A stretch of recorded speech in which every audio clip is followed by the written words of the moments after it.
It's been surreal watching some MMTers dogpile Steve Keen on Twitter X recently. You'd think he'd question the shape of the earth or something. But no, he committed the apparent heresy of challenging the sacred slogan, "Imports are a benefit, exports are a cost." You know, the one MMTers love to cite, almost like a mantra handed down on stone tablets by Warren Mosler himself. But when Steve pointed out that imports reduce the money supply, an observable and monetary fact, the reaction wasn't just disagreement, it was denial. This kind of knee-jerk reaction feels eerily familiar.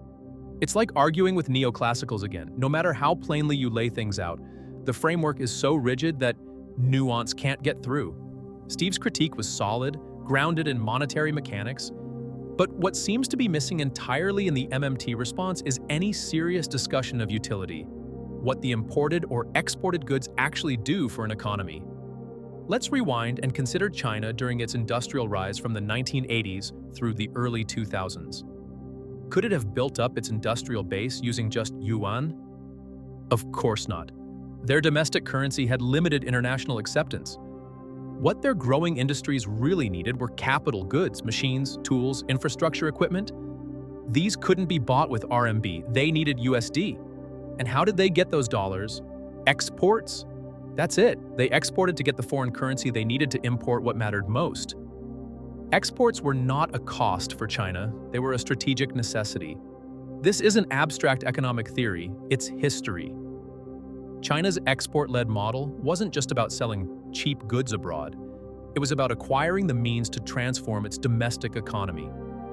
The imports they brought in were high-utility capital goods, productive assets. The exports they sent out? Often low-utility consumer goods with far less domestic value. But to some MMTers, this entire phase of development is framed as a net loss, because according to the slogan, exporting is always a cost. That's nonsense. The real question is, what is the utility of the good being traded? Just because a nation receives physical goods doesn't mean it's better off. That shiny new imported gadget might give momentary joy, sure, but does it enhance your national productive capacity? That exported generator you built but didn't need domestically could fuel a decade of industrial growth for another nation. What matters isn't who has the stuff, it's who can use it meaningfully. Utility isn't static. It shifts over time and across contexts.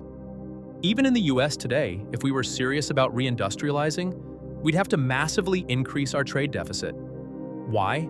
Because we no longer produce many of the capital goods required to rebuild our manufacturing base.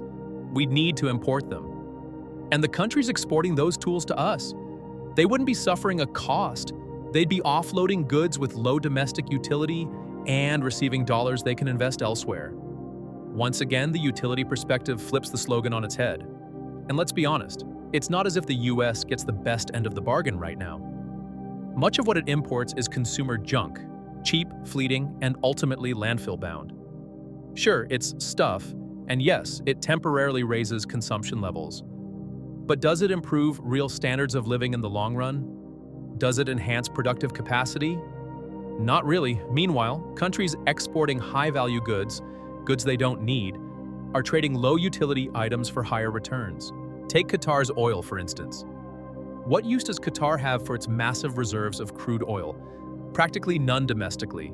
But for energy-hungry nations, that oil has immense utility. Exporting it converts latent, unused potential into tangible value. Same with Canada and its forests. I don't personally have any use for the millions of trees growing around me, but Americans might.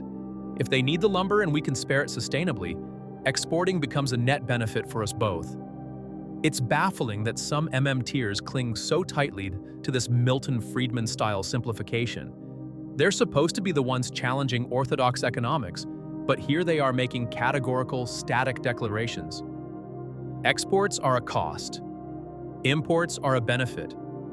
No qualifications, no time dynamics, no context. Just slogans. Imagine if instead we simply said, free trade, properly structured, is a mutual benefit to humanity. That would be something to get behind. But instead we get these rigid declarations divorced from any real sense of utility or temporality.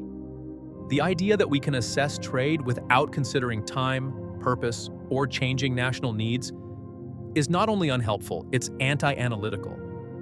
Yes, Warren Mosler says trade deficits are a benefit. He says it explicitly. But taken at face value, this statement is deeply misleading. Because real benefit isn't about receiving goods. It's about what you do with them. It's about utility. It's about how those goods interact with the productive potential of your economy over time. A nation receiving a flood of consumer goods while letting its industrial base rot is not becoming richer in any meaningful sense. It's becoming hollow. Keen's monetary critique shows why excessive imports can drain the money supply. My critique shows why they can be useless, or even harmful, if they don't serve future utility. You can't just look at flows and say, this side is up, this side is down, therefore benefit. That's spreadsheet logic, not systems thinking. And no, saying it's just a policy choice doesn't save the argument. That's a cheap escape hatch. Policies emerge from systemic structures, and they also feed back into shaping those structures. It's circular, not linear. If your theory of trade doesn't grasp this feedback loop, it's not really a theory. It's just a slogan looking for an excuse. In the end, the phrase imports are a benefit, exports are a cost, might serve as a rhetorical jab at neoliberal obsession with trade surpluses, but it falls apart under scrutiny. Trade is about utility, time, structure, and context. It's about where a nation is today and where it's trying to go. Without that nuance, we're not doing economics. We're just reciting mantras. You are now relearning economics.